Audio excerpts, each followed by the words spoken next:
Hello everyone, हमारा next chapter है गुप्त एवं गुप्तोत्तर युग। ठीक है, इसके क्वेश्चन देखते हैं।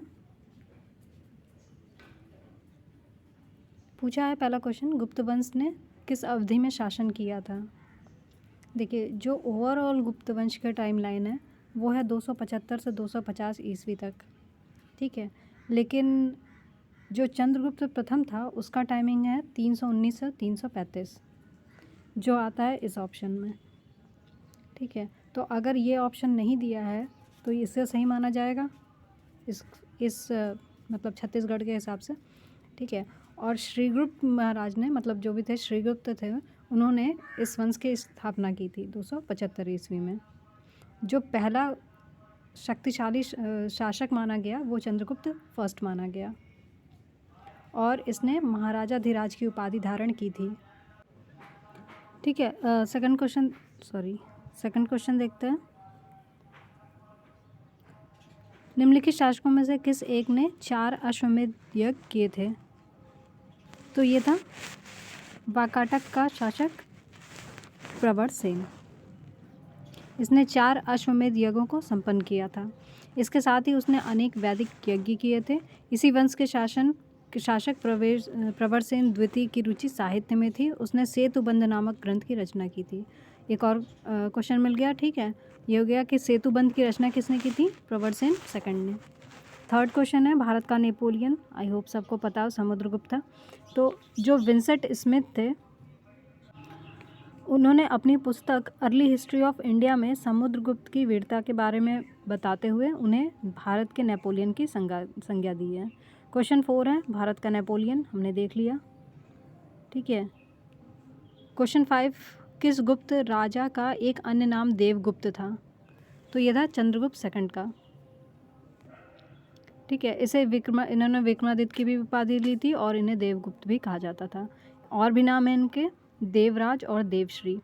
क्वेश्चन 6 है, प्रथम गुप्त शासक जिसने परम भागवत की उपाधि धारण की थी, समुद्रगुप्त। भारत का नेपोलियन और परम भागवत। ठीक है, और चंद्रगुप्त द्वितीय को क्या कहा जाता है, विक्रमादित्य, देवगुप्त, देवराज, देवश्री। क्वेश्चन उसका देख लीजिए। क्वेश्चन 6 का एक्सप्लेनेशन देख लीजिए। नालंदा एवं गया के ताम्रपत्रों के अनुसार, 2 हैं, नालंदा और गया। नालंदा और गया के ताम्रपत्रों के अनुसार समुद्रगुप्त वह प्रथम गुप्त शासक था जिसने परम भागवत की उपाधि धारण की थी। ज्ञातव्य है कि कुछ पुस्तकों में परम भागवत की उपाधि धारण करने वाला पहला शासक चंद्रगुप्त द्वितीय बताया गया है और लोक सेवा आयोग ने भी इसको उसका उत्तर चंद्रगुप्त द्वितीय माना, परंतु विश्वविद्यालय अनुदान आयोग ने इस प्रश्न का उत्तर समुद्रगुप्त माना है। बाकी आप डिसाइड कर लीजिए। क्वेश्चन 7, परम भागवत की उपाधि, समुद्रगुप्त। इलाहाबाद स्तंभ अभिलेख किस एक से संबंधित है। तो ये 2 लोगों से संबंधित है, अशोक और समुद्रगुप्त। इलाहाबाद का अशोक स्तंभ, ठीक है, इस पर समुद्रगुप्त के शासन के बारे में सूचनाएं दी गई हैं। इस स्तंभ पर समुद्रगुप्त के संधि विग्रहिक हरिशेन, ठीक है, हरिशेन का नाम याद रखिएगा, हरिशेन ने संस्कृत भाषा में प्रशंसात्मक वर्णन प्रस्तुत किया है जिसे प्रयाग प्रस्ती कहा गया है। इसमें समुद्रगुप्त की विजयों का उल्लेख है। क्वेश्चन 9, इलाहाबाद का अशोक स्तंभ किसके शासनकाल के बारे में सूचना प्रदान करता है, समुद्रगुप्त। क्वेश्चन 10, प्रयाग प्रशस्ति किसके सैन्य शासन अभियान के बारे में जानकारी देता है। ठीक है, हमने देख लिया है। क्वेश्चन 11 पूछा है, समुद्रगुप्त के प्रयाग प्रशस्ति में कौशल के शासक का क्या नाम था। ठीक है, तो उसका नाम था महेंद्र। इसमें पंक्तियों के में दिया हुआ है कि दक्षिणापथ के बाहर राज्यों तथा उनके राजाओं के नाम मिलते हैं। प्रयाग प्रशस्ति से ज्ञात होता है कि कौशल का राजा महेंद्र था। दक्षिणापथ के राज्यों को समुद्रगुप्त ने पहली बार जीता, किंतु फिर ग्रहण मोक्षानुग्रह नीति को मिला के स्वतंत्र कर दिया था उन्होंने अपनी इस नीति से। और क्वेश्चन नंबर 12 देखिए, समुद्रगुप्त के प्रयाग प्रशस्ति वाले स्तंभ पर निम्नलिखित में से किसका लेख मिलता है।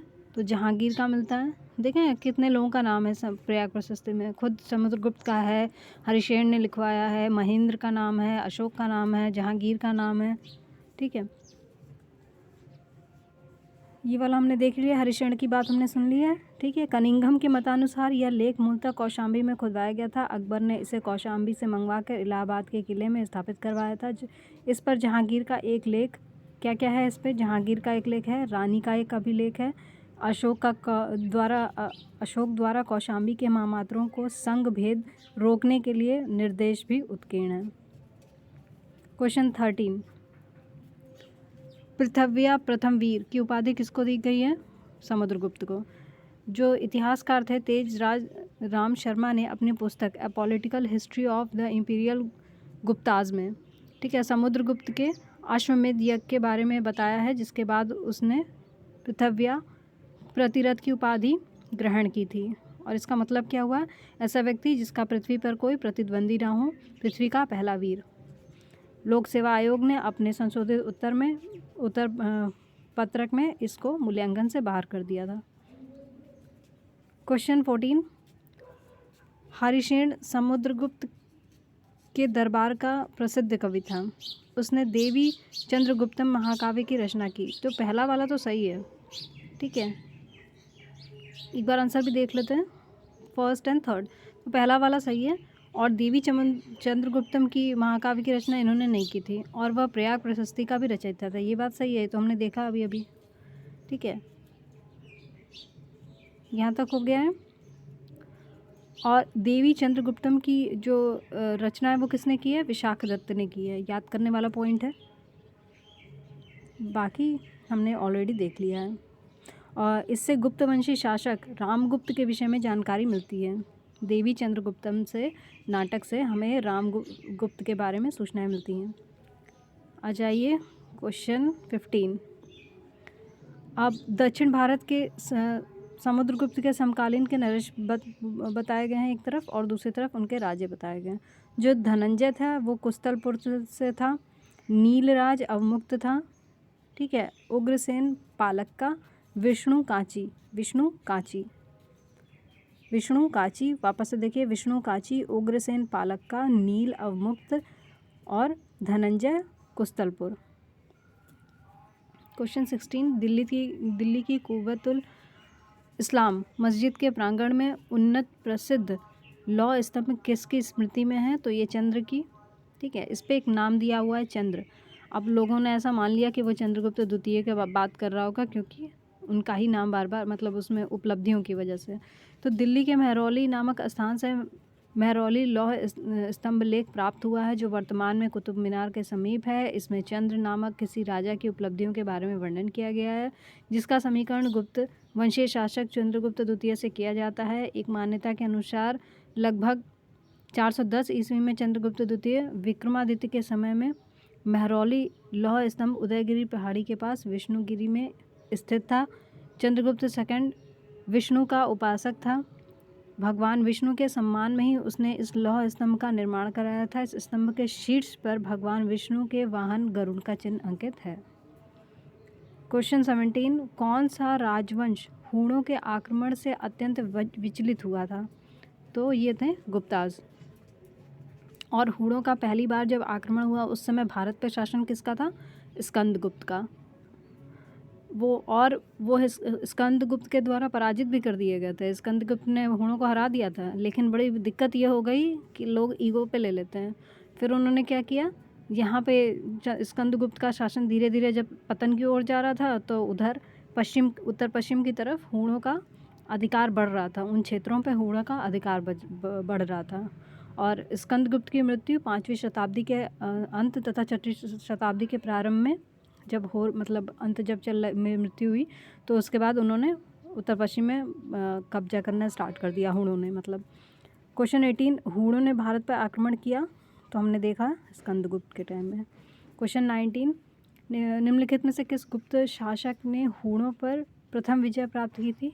अभी जस्ट हमने देखा, ठीक है, रिपीटेड है। क्वेश्चन 20 रिपीटेड है, क्वेश्चन 21 रिपीटेड, 22 ये बताया है कि जब स्कंदगुप्त ने हूणों को जो भी पराजित किया, तो वो इसके बारे में हमें कैसे पता चला? तो इसका आंसर है भीतरी स्तंभ लेख। उत्तर प्रदेश के गाजीपुर में सैदपुर तहसील में भीतरी नामक स्थान पर भीतरी स्तंभलेख मिला है।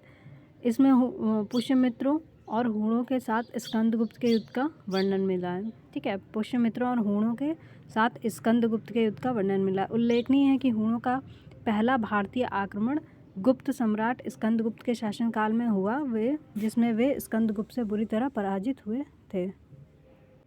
क्वेश्चन 23 है, गुप्त साम्राज्य के पतन के विभिन्न कारण थे, कौन कौन सा है? तो पूछा है कि मतलब रीज़न तो बहुत थे, इसमें से कौन सा नहीं था। हूण आक्रमण था, ये हमने अभी भी देखा। फिर उसके बाद प्रशासन का सामंती ढांचा, ये भी सही है। उत्तरवर्ती गुप्तों का बौद्ध धर्म स्वीकार कर लेना, ठीक है। लेकिन ये अरब आक्रमण कितने हुए थे? 1112 में हुआ था, मोहम्मद बिन कासिम के टाइम में। तो ठीक है, ये नहीं होगा आंसर। मेरा मतलब आंसर, इस क्वेश्चन का आंसर ये हो जाएगा ये। क्वेश्चन 24, शक विजेता किसे जाना जाता है? शक विजेता चंद्रगुप्त द्वितीय। गुप्त सम्राट चंद्रगुप्त द्वितीय विक्रमादित्य को शक विजेता कहा गया है। पश्चिम भारत के अंतिम शक राजा कौन थे? राजा रुद्र सिंह सेकंड को चंद्रगुप्त द्वितीय विक्रमादित्य ने 5वीं सदी के प्रथम दशक में परास्त कर पश्चिमी भारत में शक सत्ता का उन्मूलन कर दिया। शकों को हराने के कारण चंद्रगुप्त विक्रमादित्य की एक अन्य उपाधि शकारी भी है, और इस उपलक्ष्य में उसने चांदी के सिक्के चलाए थे। ठीक है, अंतिम शक राजा कौन था? राजा रुद्र सिंह थर्ड। ओके, 25, रजत सिक्के जारी करने वाला प्रथम गुप्त शासक कौन सा था? जस्ट नाउ, ठीक है, अभी हमने देखा। ओके, तो रजत सिक्के, ठीक है, इनको क्या कहा जाता था गुप्त काल में? रुपयक या रूपक कहा जाता था। चंद्रगुप्त द्वितीय ने शक मुद्राओं के ही अनुकरण पर रजत मुद्राओं को उत्कीर्ण कराया। क्वेश्चन 26, फाहियान किसके शासनकाल में भारत आया था? चंद्रगुप्त द्वितीय के शासनकाल में आया था। क्वेश्चन 27, कौन सा सुमेलित नहीं है? तो कुमारगुप्त प्रथम जो थे, इनका संबंध है मंदसौर से। पतिक हैं तक्षशिला, और समुद्रगुप्त हैं एरण। ठीक है, समुद्रगुप्त, एरण और पतिक तक्षशिला, कुमारगुप्त फर्स्ट, मंदसौर। प्रभावती गुप्ता कौन है भाई? इनका किससे रिलेशन है? तो चंद्रगुप्त द्वितीय का उदयगिरी गुहा अभिलेख। ठीक है, चंद्रगुप्त द्वितीय का अभिलेख किससे है? गुहा, उदयगिरी के गुहा अभिलेख से। बाकी हमने देख ही लिया है। प्रभावती गुप्ता का उदयगिरी से कोई अभिलेख नहीं प्राप्त हुआ है। क्वेश्चन 28, शासक और उसकी रानियाँ। ठीक है, तो नागिन, ठीक है, नागिन कौन पाल के रखा था? चंद्रगुप्त द्वितीय। नागिन चंद्रगुप्त द्वितीय ने पाले थे। और समुद्रगुप्त हो गए दत्ता से। बाकी देख लीजिए, कुमारगुप्त प्रथम अनंत देवी और चंद्रगुप्त प्रथम कुमार देवी। 29, ईसा की तीसरी सदी से जबकि हूण आक्रमण से रोमन साम्राज्य समाप्त हो गया, भारतीय व्यापारी अधिकारी। अच्छा, ये कह रहा है कि जब हूण आक्रमण से रोमन साम्राज्य समाप्त होने लगा तो भारतीय व्यापारी किन लोगों पे, कहाँ पे, किस क्षेत्र पे निर्भर हो रहे थे? तो ये दक्षिण पूर्व एशियाई व्यापार पर अधिक निर्भर हो गए थे। क्वेश्चन 30, गुप्त काल में उत्तर भारतीय व्यापार निम्नलिखित में से किस एक के पत्तन से संचालित होता था? तो ये ताम्रलिप्ति था। ताम्रलिप्ति कहाँ है? बंगाल में। ठीक है, ये एक प्रमुख बंदरगाह था जहाँ से उत्तर भारतीय व्यापार दक्षिण पूर्व एशिया, अब किधर की ओर होता था? तो ये अपने उस बंदरगाह से यानी बंगाल से अपने ईस्ट की तरफ चले जाइए। ठीक है, तो दक्षिण पूर्व एशिया पड़ेगा, चीन, लंका, जावा, सुमात्रा, और या फिर साउथ की तरफ जाएंगे तभी मिलेंगे ये सारी चीज़ें। तो पश्चिम भारत का प्रमुख बंदरगाह कौन सा था? पश्चिम भारत में कौन सा था? भृगुकच्छ, भड़ौस था, जहाँ से उत्तर भारत का पश्चिमी देशों के साथ समुद्री व्यापार होता था। गुप्त काल में उत्तर भारत का सर्वाधिक व्यापार दक्षिण पूर्व एशिया से होता था, अतः इस काल का प्रमुख बंदरगाह ताम्रलिप्ति था। परंतु अंदर अन्य भी बंदरगाह थे, जैसे भड़ौच, कल्याण, काम्बे। ठीक है, नाम याद रखें, भड़ौच, कल्याण, काम्बे। और सबसे उपयुक्त किस में, मतलब ऊपर के जो ऑप्शंस दिए हैं उसमें सबसे उपयुक्त ताम्रलिप्ति को माना गया है। क्वेश्चन 31, निम्नलिखित में से कौन सा बंदरगाह गुप्त काल में उत्तर भारतीय व्यापार के लिए उपयोग किया जाता था? तो ये था, सभी थे, मतलब देख लीजिए, कल्याण, भड़ौल, ताम्रलिप्ति, कामेर, सभी था इम्पोर्टेंट। क्वेश्चन 32, भारत ने दक्षिण पूर्व एशिया के साथ अपने आरंभिक सांस्कृतिक संपर्क तथा व्यापारिक संबंध बंगाल की खाड़ी के पार बना रखे थे। निम्नलिखित में से कौन सी बंगाल की खाड़ी के इस उत्कृष्ट आरंभिक समुद्री इतिहास की सबसे विश्वसनीय व्याख्याएं या सोच हो सकती है? तो देखिए, वैसे तो हो सकता है ये सभी इम्पोर्टेंट हो और हो सकता है कोई भी ना हो इसमें से, लेकिन मतलब सिर्फ एक आंसर हो, लेकिन ये भी है कि सबसे विश्वसनीय पूछा है, तो सबसे विश्वसनीय थी मानसूनी हवाएं। ठीक है,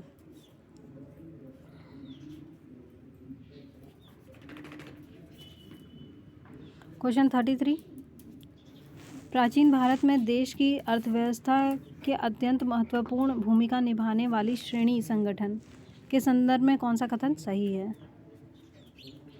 देखिए, बोला है, पहला कथन है कि फर्स्ट ऑप्शन है कि प्रत्येक श्रेणी राज्य की एक केंद्रीय प्राधिकरण के साथ पंजीकृत होता था और प्रशासनिक स्तर पर राजा उसका प्रमुख होता था। तो ये बात गलत है। ठीक है, ये मुक्त, मतलब एक तरह से मुक्त काम करती थी, अपना मुक्त होकर काम करती थी। क्वेश्चन मतलब ऑप्शन बी, श्रेणी ही वेतन, काम करने के नियमों, मानकों और कीमतों को सुनिश्चित करती थी। ये बात सही है। श्रेणी का अपने सदस्यों पर न्यायिक अधिकार होता था। ये भी बात सही है। प्राचीन भारत की अर्थव्यवस्था में श्रेणी का विशेष महत्व था। ये संगठन व्यापारियों के द्वारा उनके व्यापार के समुचित संचालन के लिए स्थापित किए जाते थे। श्रेणियों का अपने सदस्यों पर न्यायिक अधिकार होता था तथा श्रेणियों के द्वारा ही सदस्यों के वेतन, काम करने के मानकों, नियम वगैरह और कीमतों का निर्धारण किया जाता था। प्रत्येक श्रेणी का अपना एक प्रमुख होता था। राजा के श्रेणियों के संचालन में कोई हस्तक्षेप नहीं था। ठीक है, ये लाइन फर्स्ट वाले को क्लैरिफाई कर देती है। श्रेणियाँ अपने नियम स्वयं बनाती थीं। स्थानीय प्रशासन में भी श्रेणियों को काफ़ी महत्व प्राप्त होता था। क्वेश्चन 34, गुप्त काल में गुजरात, बंगाल, दक्कन एवं तमिल राष्ट्र में स्थित केंद्र किससे संबंधित थे? तो ये थे वस्त्र से। ठीक है, गुप्त काल में वस्त्र वाला उद्योग बहुत चलता था। जगह का नाम देख लीजिए, इंपॉर्टेंट है। ठीक है, गुजरात तो है ही, इसके अलावा बंगाल, दक्कन, तमिलनाडु।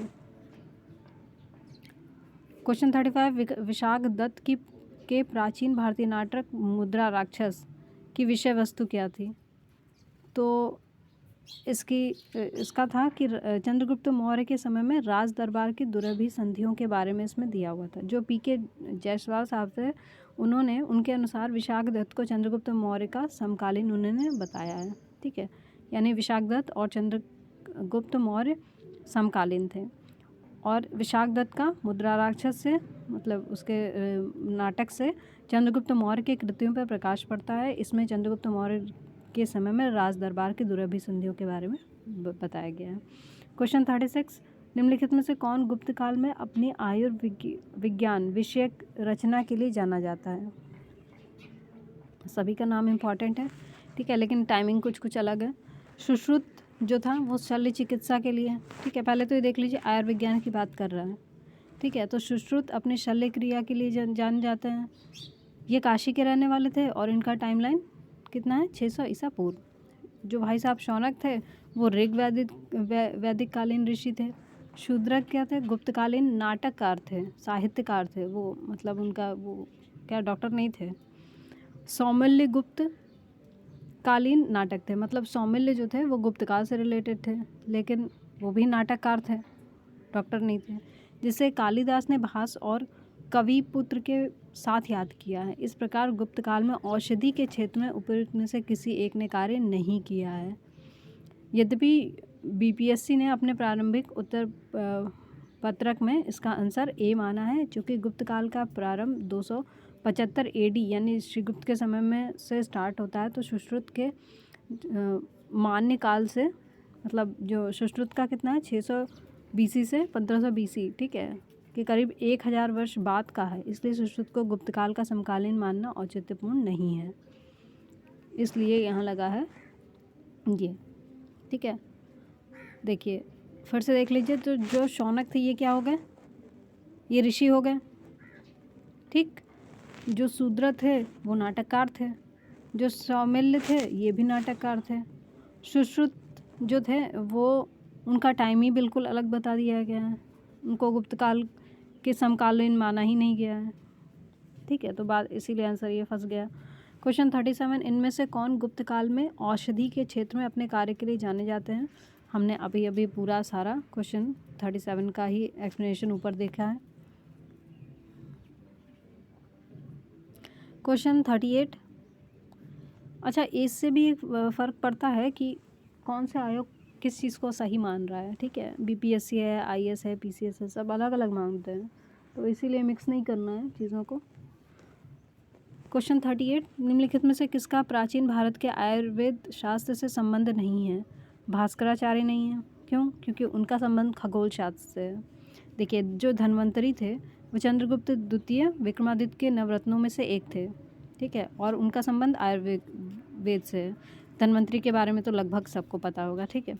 चरक और सुश्रुत वो भी आयुर्वेद के महान विद्वान थे, ठीक है। और जो चरक थे वो कनिष्क के राजवैद्य थे, उन्होंने चरक संहिता की रचना की थी। भास्कराचार्य क्या थे? खगोल और गणित से संबंधित थे, उन्होंने सिद्धांत शिरोमणि, ठीक है, और लीलावती नामक ग्रंथों की रचना की। इन ग्रंथों में गणित तथा खगोल विज्ञान संबंधी विषयों पर प्रकाश डाला गया है।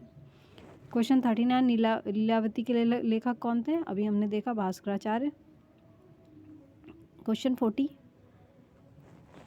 पूछा है, प्राचीन कालीन भारत में हुई वैज्ञानिक प्रगति के संदर्भ में निम्नलिखित में से कौन सा कथन सही है। तो प्रथम शती ईस्वी में विभिन्न प्रकार के विशिष्ट शल्य औजारों का उपयोग आम था, सही बात है, ठीक है। और सेकंड है कि इस समय मानव शरीर के आंतरिक अंगों, यानी तीसरी शती की बात कर रहा है, उस समय आंतरिक अंगों का प्रत्यारोपण शुरू हो गया था। नहीं, ये नहीं था, और इसके बहुत टाइम बाद तक भी नहीं ऐसा हुआ था। अंग प्रत्यारोपण मतलब, प्रत्यारोपण का मतलब रिप्लेसमेंट से है, ठीक है। वो होता ना, एक जैसे कोई किसी को अपनी किडनी दान कर दे, या फिर घुटने एक्सचेंज रिप्लेस कर रहे हैं वगैरह वगैरह।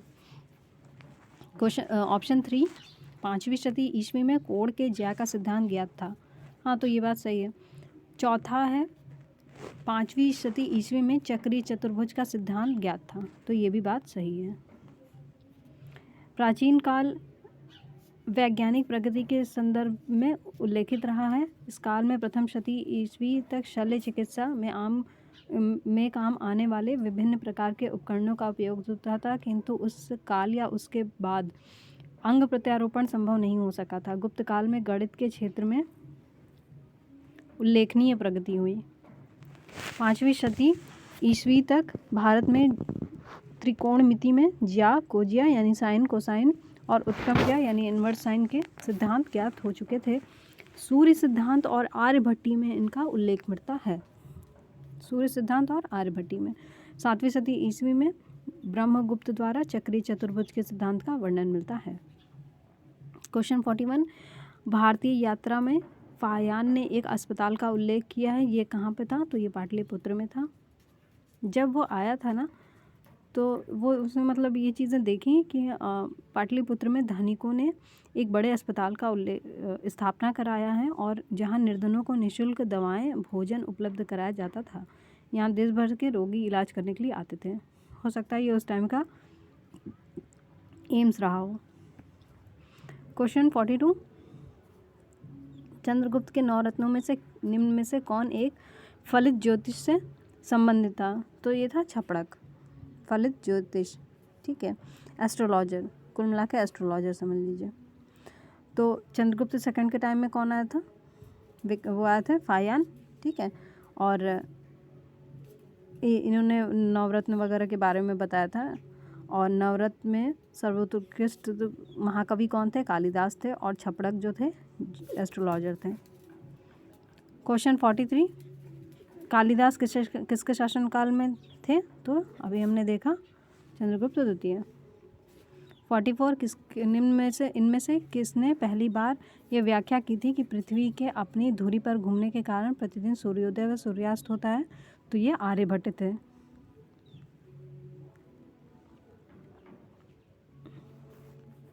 जब यूरोप में ये पहली बार हुआ था कि किसी ने ये बोला, मुझे नाम नहीं याद है उनका, किसने बोला था कि जो पृथ्वी है वो सूरज के चक्कर लगाती है। तो जो चर्च था, ये चर्च अपोजिट मानता था इसका, ठीक है। तो चर्च इतना नाराज़ हो गया कि उन्होंने लोगों को अपने अगेंस्ट जाने के मतलब उसमें कि विरोध किया और उनको फांसी पे चढ़ा देते थे लोग। क्या आपको ज़्यादा पता हो गया है? हमारे यहाँ तो फिर भी ठीक था, फांसी पे तो नहीं कोई चढ़ा रहा। ठीक है, आ जाइए क्वेश्चन नंबर 45। अधोलिखित में कौन गुप्तकालीन स्वर्ण मुद्रा थी? तो दीनार बोलते थे उसको, ठीक है। और चंद्रगुप्त के टाइम में जो फायान आए थे तो उन्होंने ये बताया कि लोग अपने दैनिक जो खरीद बिक्री करते हैं उनमें कौड़ियों का प्रयोग करते हैं। क्वेश्चन 46, गुप्त स्वर्ण मुद्रा को कहा जाता था? दीनार कहा जाता था। 47, गुप्तकालीन रजत मुद्राओं को नाम दिया गया था? रूपक।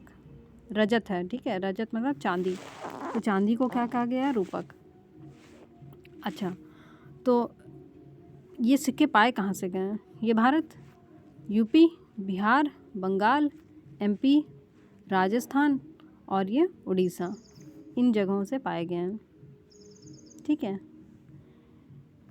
और चांदी के सिक्कों को रूपक कहा जाता था और सोने के सिक्कों को दीनार कहा जाता था, ठीक, ये हो गया।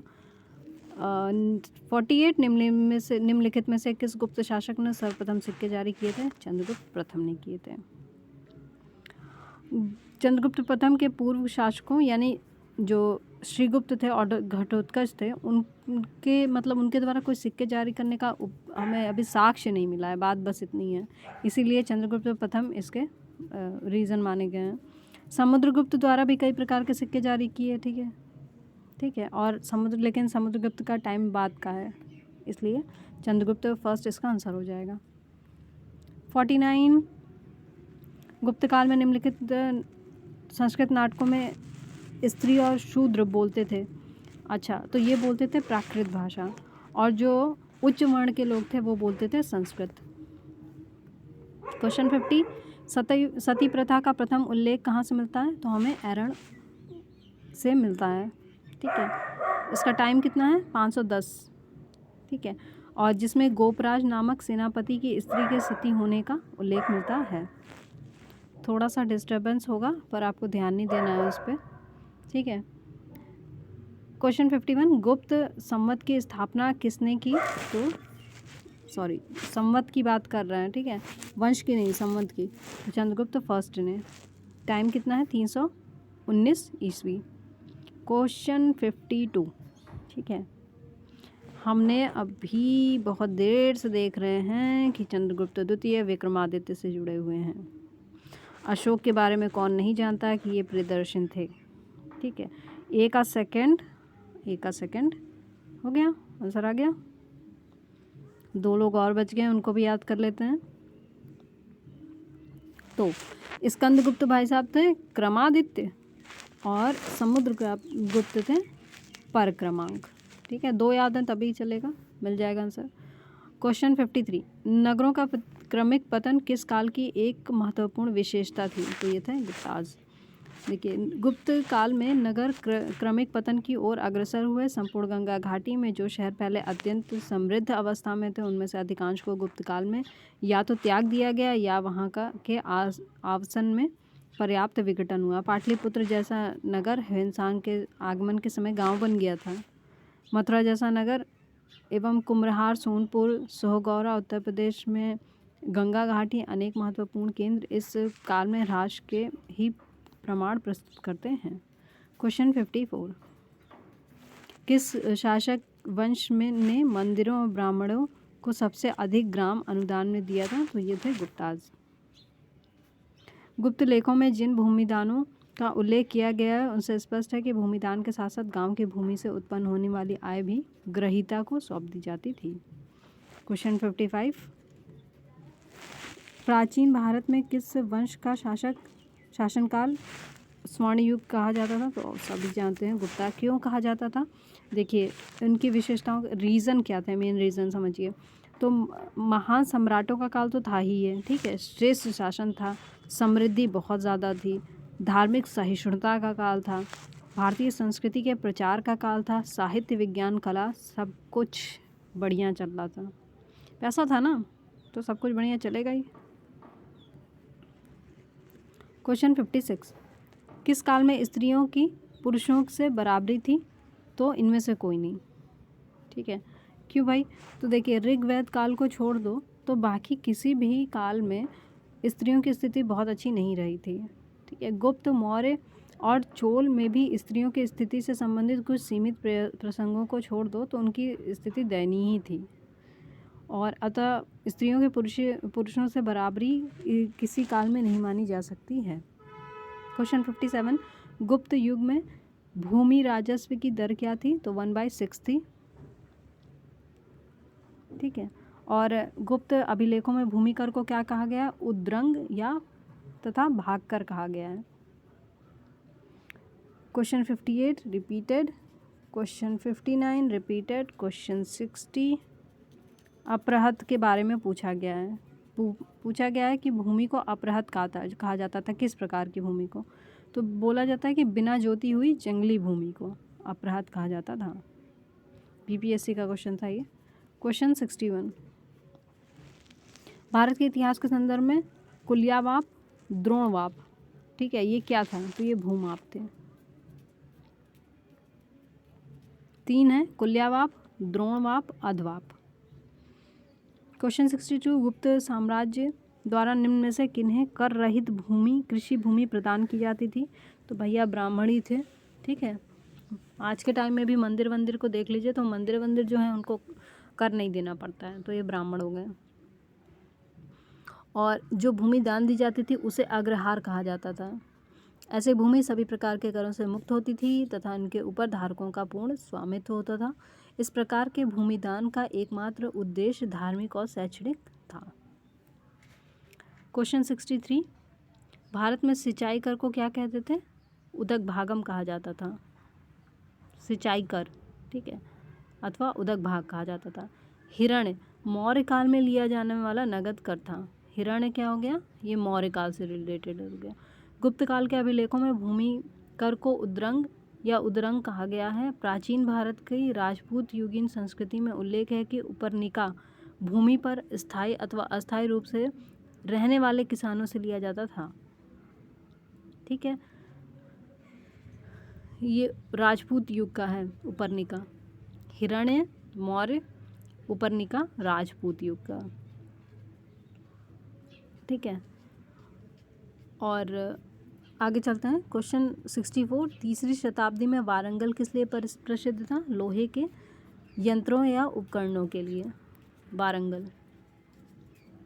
क्वेश्चन 65, प्राचीन भारतीय गुप्त राजवंश के समय के संदर्भ में नगर घंटाशाला, कदूरा तथा चौल किस लिए विख्यात थे? तो ये विदेशी व्यापार करने वाले बंदरगाह थे। ठीक है, ये जो घंटशाला था और कदूरा था ये पूर्वी तटीय शहर थे और पश्चिम में चौल था। क्वेश्चन 66, तोरमाड़ किस जातीय दल का था? हूण का था। तोरमाड़ जो था वो भारत के पर दूसरे हूण आक्रमण का नेता था। मध्यकाल के एरण, ठीक है, अभिलेख से नामक स्थान से वाराह प्रतिमा पर खुदा हुआ उसका लेख मिलता है, जिससे पता चलता है कि विष्णुधन्य उसके शासनकाल के प्रथम वर्ष में उसका सामंत था। 67, निम्नलिखित में से किसने हूण शासक मिहिरकुल को पराजित किया था? तो यशोधर्मन था।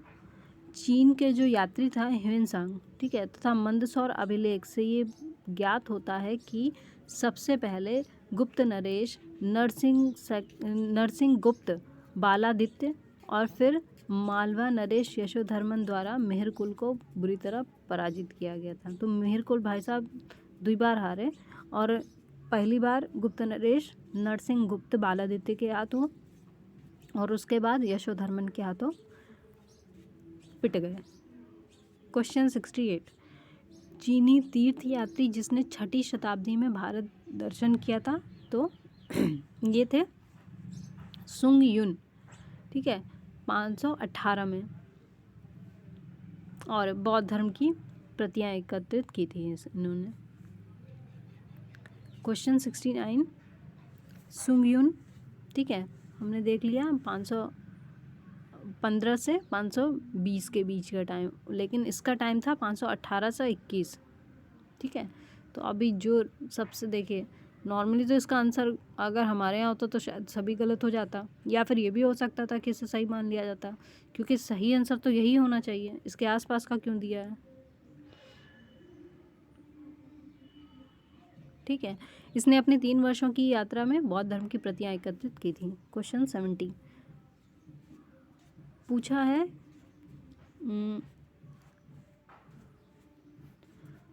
पहला ऑप्शन दिया है कि गुप्त सम्राट स्वयं के लिए दैवीय अधिकारों का दावा करते थे, तो ये तो था ही।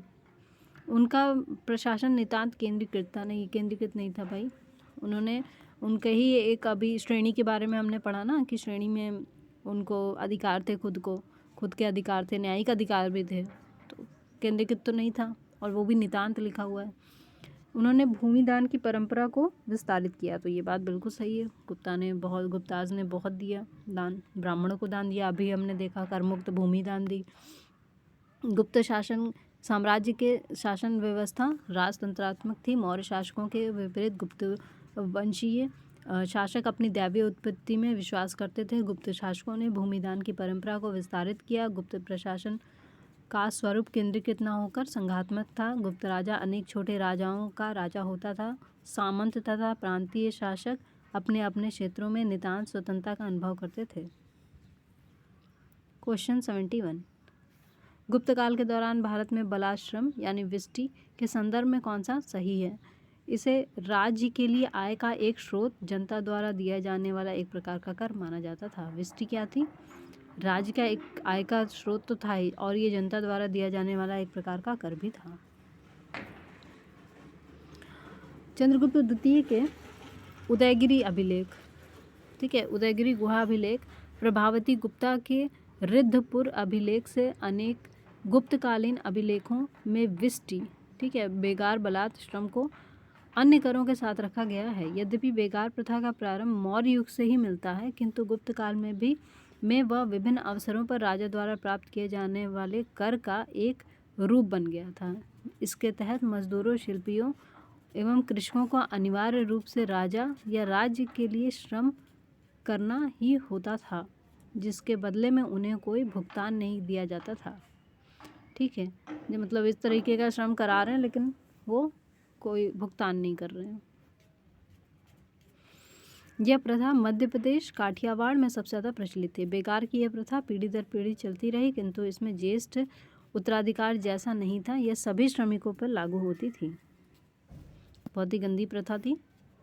क्वेश्चन 72 कहा जाता है कि शतरंज का खेल उद्भूत हुआ हमारे यहाँ हुआ, भारत में, ठीक है, और पहले इसे चतुरंग कहा जाता था महाभारत के टाइम में। फिर ये ईरान वगैरह सब कुछ गया, इधर उधर गया। शूद्रक द्वारा लिखी प्राचीन पुस्तक मृच्छकटिकम का विषय क्या था? तो ये सभी को पता होगा, धनिक व्यापारी और एक गणिका की पुत्री की प्रेम कथा की बारे में बात करता है।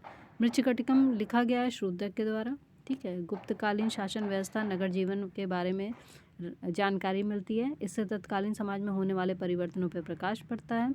यथा इससे पता चलता है कि उज्जैनी में एक शूद्र अधिकारी थे, अब उन्हें महाकाव्यों एवं पुराणों के श्रवण का अधिकार भी मिल गया था, ठीक है। तो उज्जैनी में कुछ ऐसे शूद्र अधिकारी थे जिन्हें महाकाव्यों और पुराणों के श्रवण यानी सुनने का अधिकार मिल गया था, वरना वो भी नहीं था पहले तो।